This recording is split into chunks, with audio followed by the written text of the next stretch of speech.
வணக்கம். நெருப்பு தமிழன். இந்த இந்தியை கொண்டு வரோன்னு சொல்கிறானுங்களே, இந்த வடக்கனுங்க.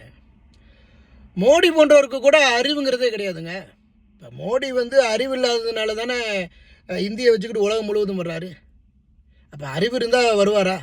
சரி, அமெரிக்காவுக்கு வந்தவர் இங்கே ட்ரம்ப்பு கூட பேசும்போது பாவம் அவர் பட்ட அவஸ்தையும் அவர் பட்ட கஷ்டமும் மொழி தெரியாமல் ஆங்கிலம் தெரியாமல் சின்ன பின்ன மை சிக்கி தவிச்சு அவமானப்பட்டு வெக்கப்பட்டு துன்பப்பட்டு துயரப்பட்டு இந்தியாவுக்கு திரும்பி போனார் மோடி.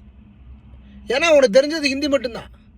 ஹிந்தி பேசக்கூடிய எவனுமே மற்ற எந்த மொழிகள்லையும் அவன் தெளிவாகவே இருக்க மாட்டான். ஏன்னா வடக்கனுடைய அந்த ஹிந்தி அப்படிங்கிறது அவன் ஒரு சின்ன வட்டத்துக்குள்ளே மட்டும்தான் இருப்பான். அதனால் ஹிந்தி பேசக்கூடிய எவனும் அந்த அளவுக்கு தெளிவாக ஆங்கிலம் பேசவும் மாட்டான். அவனுக்கு வரவும் வராது, புரியவும் புரியாது. இதுதான் நிதர்சனமான ஒரு உண்மை.